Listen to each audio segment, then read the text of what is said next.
کہ آپ نے ایک بے قصور شخص کو قتل کر دیا، آپ نے بہت برا کیا۔ حضرت خضر علیہ السلام نے کہا کہ میں نے تو آپ سے کہا تھا کہ آپ میرے ساتھ صبر نہیں کر سکیں گے۔ موسیٰ علیہ السلام نے کہا کہ اس کے بعد میں اگر آپ سے کوئی سوال کروں، اگر میں بعد میں کوئی سوال کروں تو مجھے ساتھ نہ رکھیے گا، آپ کے پاس اس کا جواب ہوگا۔ پھر چلتے چلتے ایک بستی والوں کے پاس آئے، انہوں نے ان سے کھانا مانگا، موسیٰ علیہ السلام نے اور حضرت خضر علیہ السلام نے۔ بستی والوں نے کھانا دینے سے انکار کر دیا، انہوں نے کھانا نہ دیا۔ اب کیا ہوا کہ میزبانی انہوں نے کی نہیں، اس کے باوجود ایک دیوار گر رہی تھی، حضرت خضر علیہ السلام نے اس دیوار کو ٹھیک کر دیا۔ اب موسیٰ علیہ السلام پھر بول پڑے کہ بھئی عجیب بات ہے، بھئی وہ انہوں نے میزبانی نہیں کی، انہوں نے کھانا نہیں دیا، آپ ان کی دیواریں سیدھی کر رہے ہیں۔ اب پھر حضرت خضر علیہ السلام نے کہا میں نے تو پہلے کہا تھا کہ آپ صبر نہیں کر سکیں گے۔ بھئی وہ آپ کا شعبہ نہیں ہے نا، یہ شعبہ حضرت خضر علیہ السلام کے حوالے تھا۔ موسیٰ علیہ السلام اللہ کے نبی تھے، لیکن ان کی اپنا ایک ڈومین ہے نا، اس ڈومین سے باہر نہیں نکلنا، بھئی ہر ایک کے اپنے اپنے معاملات ہیں نا۔ تو حضرت خضر علیہ السلام اس پر مامور تھے، اس کام پر۔ آج ہمارا بھی یہ مسئلہ ہوتا ہے کہ ہر بندہ اپنے اس شعبے سے نکل کے دوسرے کو چھیڑ رہا ہوتا ہے، تو اس لیے پھر وہ مسئلہ خراب ہو جاتا ہے۔ ہر بندہ اپنے فن کے بارے میں زیادہ بہتر جانتا ہے۔ موسیٰ علیہ السلام کو ویسے میں نے آپ کو ایک عرض کر دی سمجھانے کے لیے، وہ تو اللہ کے نبی ہیں، جناب کلیم۔ اچھا، اب انہوں نے کہا جی میں نے پہلے کہا تھا صبر نہیں کریں گے آپ۔ انہوں نے کہا میں مزدوری لے لیتے، بھائی کھانا تو دیا نہیں انہوں نے، دیوار سیدھی کرنے کی کوئی اجرت ہی لے لیتے۔ انہوں نے کہا جی نہیں۔ اب پھر حضرت موسیٰ علیہ السلام نے وعدہ کیا کہ اب اگر میں بولا تو پھر ہماری راہیں جدا ہوں گی، چونکہ پیچھے تو ہم نے بیان کیا نہیں، پیچھے ذکر یہ تھا کہ موسیٰ علیہ السلام خود دعا کر کے رب تعالیٰ سے اور پھر وہاں پہنچے اور ایک اللہ والے سے ملاقات اور کچھ دیکھنا چاہتے تھے نا سارا۔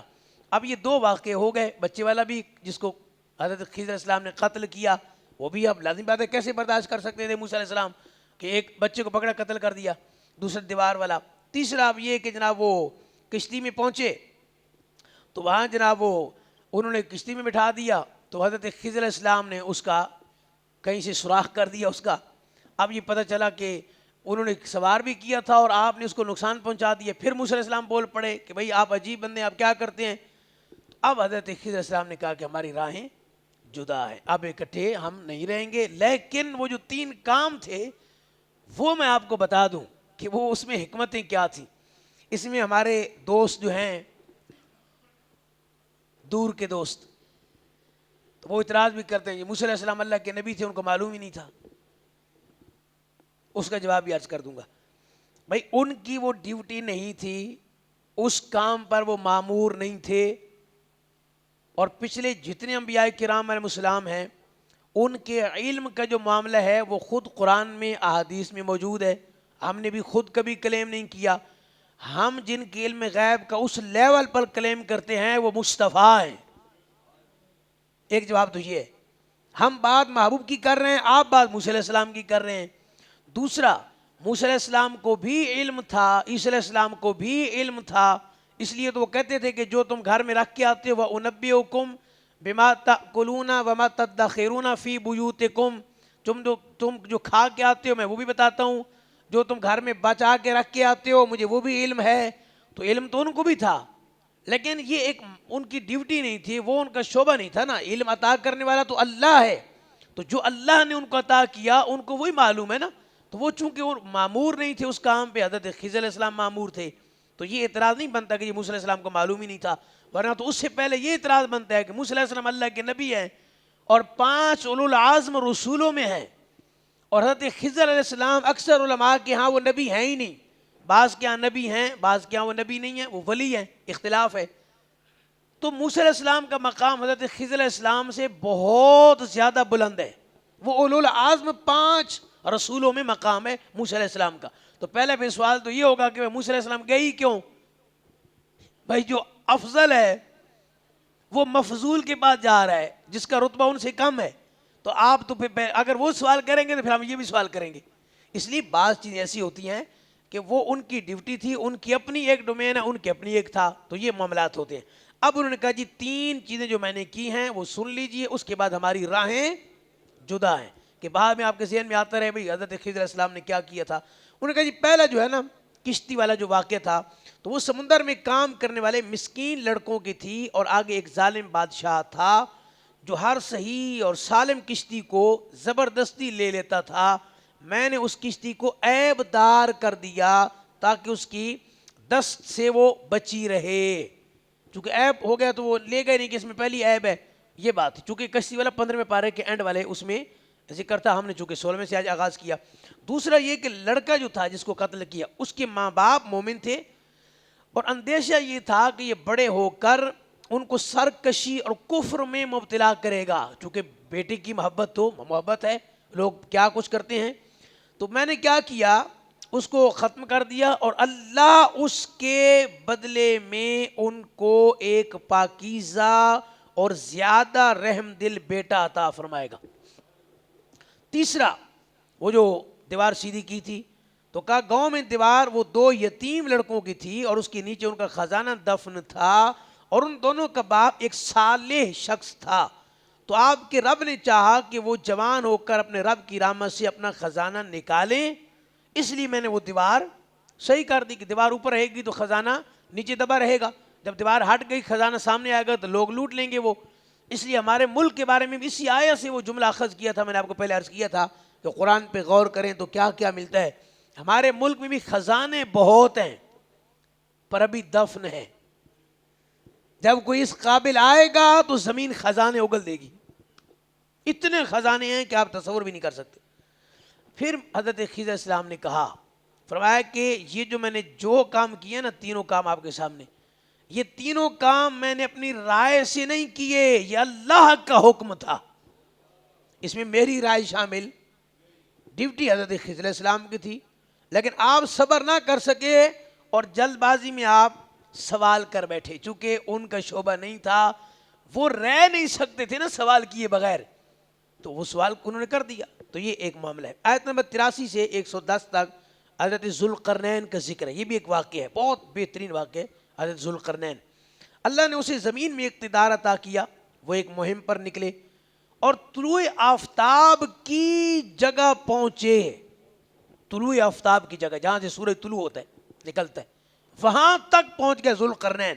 اور یہ یاد رکھیے کہ ذوالقرنین یہ ایک قرن سے دوسرے قرن پہنچے تھے, اس لیے بھی ان کو قرنین کہا گیا. اگرچہ میرے ذہن میں جو آ رہا ہے تو میرے خیال علامہ سعیدی علیہ الرحمن اس کی 16 وجوہات لکھی ہیں کہ ان کو ذوالقرنین کیوں کہا جاتا ہے.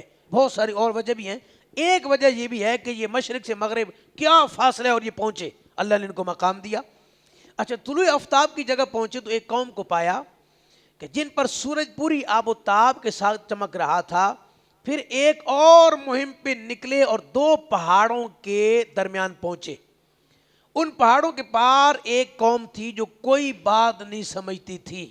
توجہ سے سنیے گا, وہ کوئی کام, کوئی حکم, کوئی بات سمجھتے نہیں تھے. وہ انہوں نے کہا کہ اے ذوالقرنین, یاجوج ماجوج زمین میں فساد کر رہے ہیں, ہم آپ کو کچھ سامان مہیا کرتے ہیں, آپ ہمارے اور ان کے درمیان ایک مضبوط دیوار بنا دیں.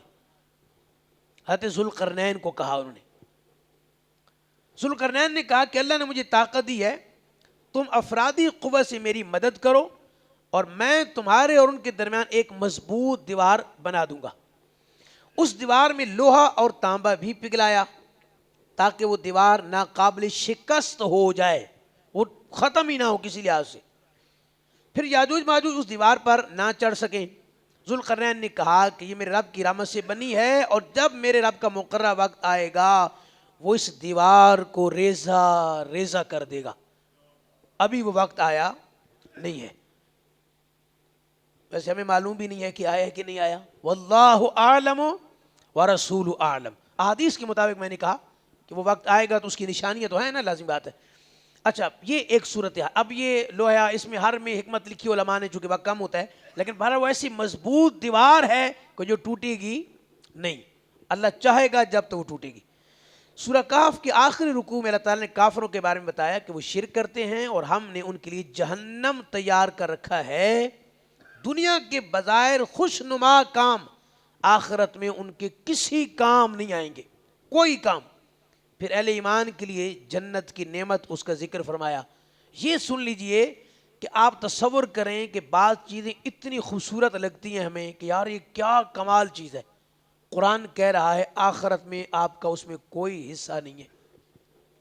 اور بعض چیزیں ہمیں مشکل لگتی ہیں, مثلا روزہ رکھنا ہے, فجر کی نماز کے لیے اٹھنا ہے، تراویح کی نماز پڑھنی ہے، قرآن سننا ہے، تو بظاہر تو مشکل تو ہے نا، لیکن یہی مشکل قدم قدم پہ آپ کے لیے جنت کے بالا خانے ہیں، قدم قدم پر آپ کے لیے وہ نعمتیں ہیں اللہ نے جو تیار کر رکھی ہیں۔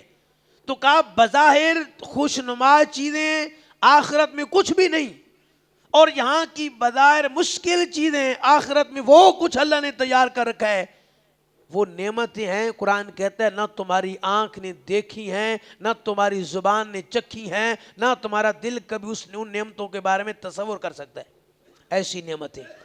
پھر بھی اگر کسی کو شوق ہو تو آپ انار کے بارے میں حدیث پڑھ لیجئے، سورہ رحمان پڑھ لیجئے، آپ کو سمجھ لگ جائے گی کہ وہ قرآن نے کیوں کہا کہ کوئی آنکھ دیکھ نہیں سکتی، آپ سوچ نہیں سکتے، ایون کہ آپ تصور نہیں کر سکتے۔ وہ انار ہمارے ہاں والا اتنا پیارا ہے کہ یار کیا اس کی شیپ ہے، کس طرح وہ تسبیح کے دانے جیسے پرو کے، بندہ حیران ہو جاتا ہے نا بندہ دیکھ کے۔ لیکن یہ تو دنیا کا ہے، جو جنت کا انار ہے اس کے 70 رنگ ہیں، جی آپ حدیث پڑھیے نا ذرا، اور ہر دانے کا ذائقہ دوسرے سے مختلف ہے، یعنی وہ آپ اس لیے کہا کہ آپ تصور بھی نہیں کر سکتے کہ جنت کی نعمتیں کیا ہیں۔ اب یہ ہمیں معلوم ہو جائیں اور معلوم ہونے کے بعد اگر ہم عمل کر لیں، میرے خیال میں جو عبادت مشکل لگتی ہے وہ کبھی بھی نہیں لگے گی۔ جی حاجی صاحب، قرآن پڑھنا جو بظاہر مشکل لگتا ہے کہ میں کیسے اس کی تفسیر پڑھوں، رات کی اس وقت ہم بیٹھے ہیں، بظاہر تو مشکل ہے، لیکن جناب ایک ایک لمحے کے عوض جو آپ کے لیے نعمتیں ہیں ان کا آپ تصور بھی نہیں کر سکتے۔ پھر آگے جلدی سے سورہ مریم، یہ مکی صورت ہے، آگے سورہ مریم کا آغاز ہوا۔ ترتیب مصحف کے اعتبار سے یہ 19ویں، جبکہ ترتیب نزول کے اعتبار سے یہ یعنی 44 نمبر یہ سورہ ہے، اور اس سورہ میں حضرت مریم کا ذکر جو ہے وہ مبارک، ذکر مبارک ہونے کی وجہ سے اس کو سورہ مریم کے نام سے موسوم کیا گیا۔ اور اس صورت میں توحید ہے، پھر حیات بعد الموت کا ذکر ہے، پھر یحییٰ علیہ السلام کی ولادت ہے، حضرت عیسیٰ علیہ السلام کی معجزانہ ولادت ہے، جھولے میں کلام ہے ان کا، ابراہیم علیہ السلام کا آگے، اور آزر کے مناقشے ہیں، حضرت اسحاق کی ولادت کا ذکر ہے، اس میں بھی بہت کچھ ہے۔ اس لیے میں نے کہا کہ نوجوان اگر اس کو اس انداز سے بھی قرآن کو پڑھیں تو اس میں ایسی دلچسپ باتیں ہیں، واقعات ہیں، قصص ہیں کہ آپ اس کو پڑھے بغیر، مکمل کیے بغیر آپ رہ بھی نہیں سکتے۔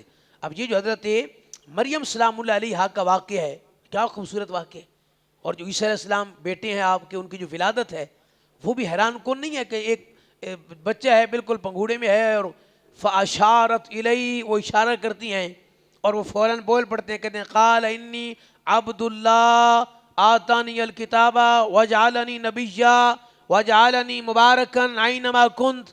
تو یہ جو خطاب تھا آپ کا، جو کلام تھا پنگھوڑے کے اندر، تو بچہ تو کلام نہیں کرتا، عیسیٰ علیہ السلام نے کلام کیا ہے، اور یہ کلام کر کے بتایا کہ رب اتنی قدرتوں والا ہے، وہ چاہے تو ایک دن کے بچے سے بھی کلام کروا سکتا ہے۔ رب کی یہ قدرتیں ہیں، رب تعالیٰ کوئی اسباب کا محتاج، ویسے سبب یہ ہے، اسباب یہ ہیں کہ بچہ سال کے بعد، 6 مہینے 8 مہینے کے بعد بولتا ہے، لیکن کہا یہ اللہ تعالیٰ کے یہ کوئی نہیں ہے، وہ چھوٹے سے بچے کو بلا دیں۔ یوسف علیہ السلام نے جب الزام لگا آپ پر تو چھوٹے بچے نے کلام کیا تھا، گواہی دی تھی، اور وہ خود بول پڑا، اس نے کہا جی نہیں، یوسف علیہ السلام نے نہیں کیا، وہ معاملہ سارا موجود ہے قرآن کے اندر۔ تو رب چاہے تو کیا کچھ نہیں ہو سکتا، اللہ اکبر۔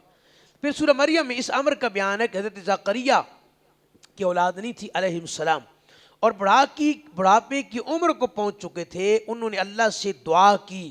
یہ ہمارے لیے بڑی اہم بات ہے، دعا یہ کی کیونکہ اولاد تو تھی نہیں، تو حضرت زکریا علیہ السلام نے دعا کی کہ جو ان کا اور آل یعقوب کا وارث بنے ایسا مجھے بیٹا عطا فرما۔ تو اللہ نے انہیں بیٹے کی بشارت دی جس کا نام یحییٰ ہوگا، یہ بھی ساتھ بتا دیا، اللہ اکبر۔ یحییٰ فرماتے اس سے معلوم ہوا کہ پیدائش سے پہلے نام رکھا جا سکتا ہے۔ ایک تو یہ مسئلہ معلوم ہوا کہ یحییٰ علیہ السلام ابھی پیدا، ولادت ان کی نہیں ہوئی تھی، لیکن قرآن نے کہا کہ اللہ آپ کو بیٹا دے گا جس کا نام یحییٰ ہوگا، تو مسئلہ بھی معلوم ہوگا کہ پہلے سے نام رکھ سکتے ہیں۔ حضرت یحییٰ علیہ السلام کو اللہ تعالیٰ نے بچپن ہی میں نبوت عطا کی اور کتاب بھی عطا کی۔ ان کے اوصاف یہ بیان کیے کہ وہ پاکیزہ اور متقی تھے، ماں باپ کے ساتھ نیکی کرنے والے تھے، اللہ اکبر، سرکش نہیں تھے، اور ان پر سلام ہو کہ جب وہ پیدا ہوئے اور جب ان کی وفات ہوگی اور جب قیامت کے دن انہیں اٹھایا جائے گا تو تینوں پر سلام ہو، ولادت، وصال، دوبارہ قبر سے اٹھنا۔ سنیے گا ذرا، تینوں پر سلام ہو۔ یہ قرآن میں عیسیٰ علیہ السلام کے بارے میں بھی ہے، یہ قرآن میں حضرت یحییٰ علیہ السلام کے بارے میں بھی ہے، اور اسی سے علماء نے میلاد کو ثابت کیا، میلاد مصطفیٰ کو۔ وہ کہتے ہیں اگر عیسیٰ علیہ السلام پیدا ہوں، حضرت یحییٰ علیہ السلام پیدا ہوں، اللہ اس دن پر سلام بھیجے جس دن عیسیٰ علیہ السلام پیدا ہوں، تو جس دن امام الانبیاء پیدا ہوں وہ دن کیسا ہوگا؟ اسی آیت سے علماء نے لکھا کہ وہ دن خاص ہے 12 ربیع النور شریف کا، یہ قرآن سے ثابت ہے۔ اس کو استدلال آپ کہہ لیں، اسی طرح استدلال ہوتا ہے۔ اللہ اکبر۔ اس سے معلوم ہوا، کہتے ہیں اس سے معلوم ہوا کہ نبی کی ولادت کے دن ان پر سلام بھیجنا یہ سنت الہی ہے، سنت الہی۔ تو ہم جو منڈے کو یعنی پیر شریف کو جب سرکار کی ولادت ہوتی ہے 12 ربیع النور شریف کو، آپ نے دیکھا ہوگا مساجد میں لوگ سلام پڑھتے ہیں، صبح کے وقت اذان سے پہلے اٹھ کے سلام پڑھتے ہیں، عین ولادت کے وقت کوشش کرتے ہیں ہم سلام پڑھیں، تو یہ سنت الہی ہے۔ اگر ہم سلام پڑھیں گے تو انشاءاللہ یہ اس سنت پر عمل ہوگا، بدعت نہیں ہوگا بھائی، بدعت نہیں ہے بھائی، قرآن کی آیت پر عمل ہے۔ اس کی بات مریم کا ذکر ہے کہ وہ گھر والوں سے دور چلی گئیں اور باپردہ جگہ کو اختیار کیا، یہ آپ نے سارا سنا ہوا ہے، پہلے بھی سنا ہے آپ نے کہ پھر کیا ہوا، ساری آپ کی جو حضرت عیسیٰ علیہ السلام کی ولادت ہے وہ سارے معاملات ہیں، کھجور کے پاس چلی گئیں، اور سارا واقعہ آپ نے پہلے بارہا سنا ہوا ہے۔ لیکن کمال تو ہے نا میرے اللہ کی قدرتیں، سبحان اللہ، سبحان اللہ، ہر بات بھی سبحان اللہ۔ آپ دیکھیں کہ بغیر باپ کے حضرت عیسیٰ علیہ السلام کی ولادت، تو یہ بتا دیا کہ رب کسی سبب کا محتاج، وہ مسبب الاسباب ہے لیکن اسے کسی سبب کی ضرورت نہیں ہے۔ اگر باپ نہ بھی ہو، دنیا کا اصول یہی ہے کہ والدین ملتے ہیں، دو ماں اور باپ یعنی میاں اور بیوی ملتے ہیں تو ولادت ہوتی ہے۔ رب کو ان میں سے کسی کی بھی ضرورت نہیں ہے، عالم اسباب ہے، اس کا کوئی انکار نہیں ہے، لیکن رب جب چاہے وہ قدرتوں والا ہے، سبحان اللہ۔ اور پھر کیا بات ہے، حضرت عیسیٰ علیہ السلام پھر بول بھی پڑے، اس سے اگلی بات اور کمال ہو گئی، انہوں نے کہا بچہ بول نہیں سکتا، آپ نے بول کے بتا دیا، اپنی ماں کی گواہی دے دی۔ یہ فرق یاد رکھیے گا تھوڑا سا، حضرت مریم بہت بلند مقام والی ہے، بہت بلند مقام ہے آپ کا۔ ایک ہے حضرت عائشہ رضی اللہ تعالی عنہا، یہ علماء فرماتے ہیں فرق ہے کہ حضرت مریم کی جو گواہی ہے، جو ان پہ بہتان لگا تھا کہ بھئی شوہر تو ہے نہیں، بچہ کہاں سے آیا، بشری تقاضے ہیں نا، اعتراض انہوں نے کر دیا، تو ان کو سمجھ نہیں آ رہی تھی نا بھئی شادی بھی نہیں ہوئی تو پھر کیسے ہو گیا، تو جو بہتان لگا تھا تو گواہی کس نے دی؟ ایک بچے نے۔ حضرت عائشہ پر جو بہتان لگایا تھا منافقین نے، آپ کو پتہ ہے اللہ نے 18 آیتیں نازل فرما کے حضرت عائشہ کی گواہی دی، 18 آیتیں، 10 تو بالاتفاق و بالاجماع ہیں، 10 آیتیں سورہ نور کی، یعنی وہاں گواہی دی بچے نے، یہاں چونکہ مصطفیٰ کا معاملہ ہے، آپ کی زوجہ ہیں، تو یہاں گواہی کسی نے نہیں دی، وہ صحابہ ویسے دیتے رہے، لیکن جو اصل گواہی ہے وہ خود خالق کائنات نے دی، پتہ چل جائے کہ مصطفیٰ مصطفیٰ ہیں۔ اللہ اکبر، یہ مقام حضرت عائشہ صدیقہ رضی اللہ تعالی عنہا کا۔ اللہ اکبر۔ آیت نمبر 41 سے ایک بار پھر حضرت ابراہیم کا ذکر ہے کہ وہ بہت سچے نبی تھے، انہوں نے اپنے عرفی والد کو، یعنی جو چچا تھے آپ کے، بے جان بتوں کی عبادت سے روکا اور عذاب الہی سے ڈرایا۔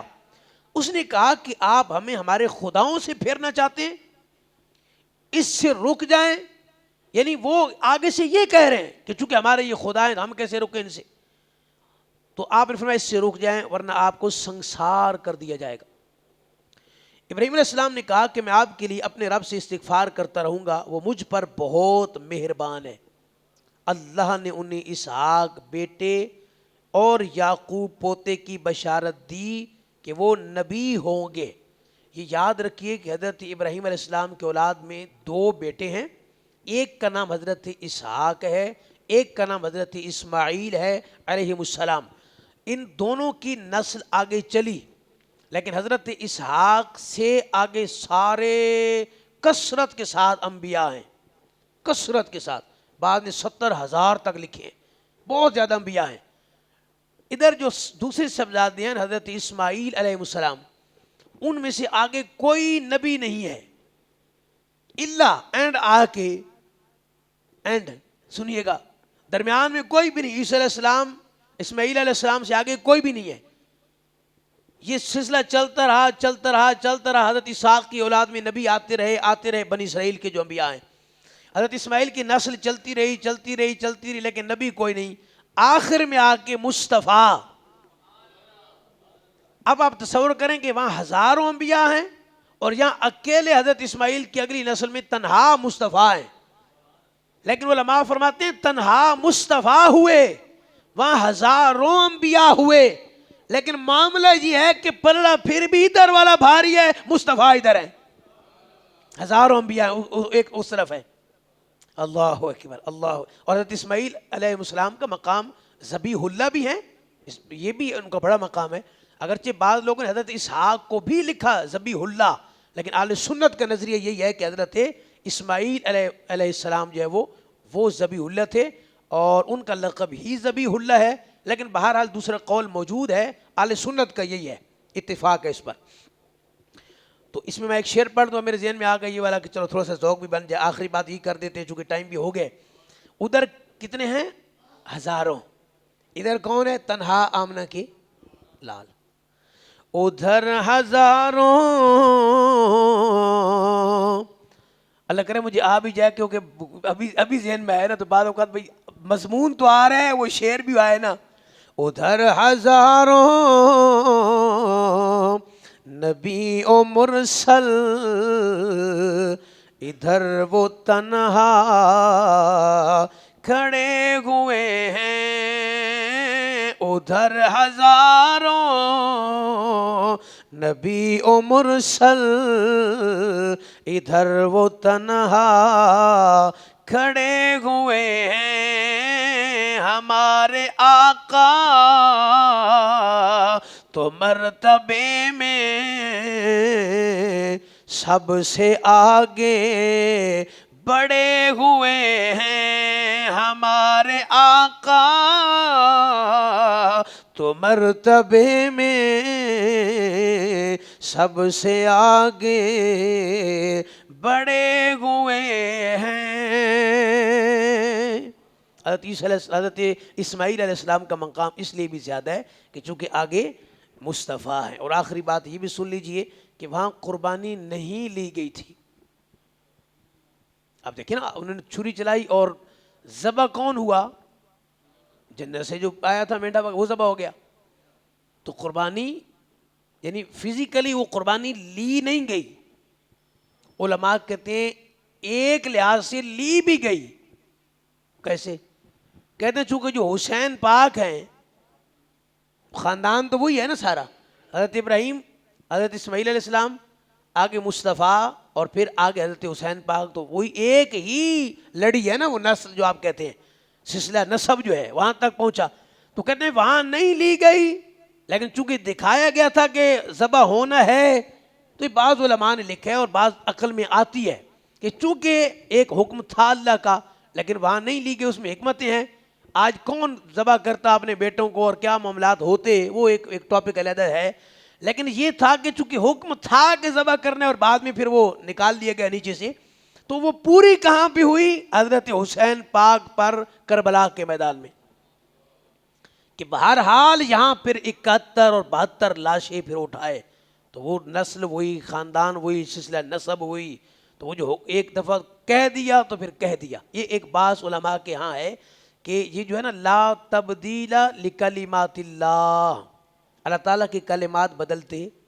اور اس پہ میں نے کبھی سنا نہیں ہے، پڑھا ہے لیکن سنا نہیں کہ کبھی اس پر گفتگو ہوئی ہو. حالانکہ بہت پیارا ٹاپک ہے یہ والا کہ اللہ حکم جب دے دیتا ہے تو وہ کلمات کبھی نہیں بدلتے.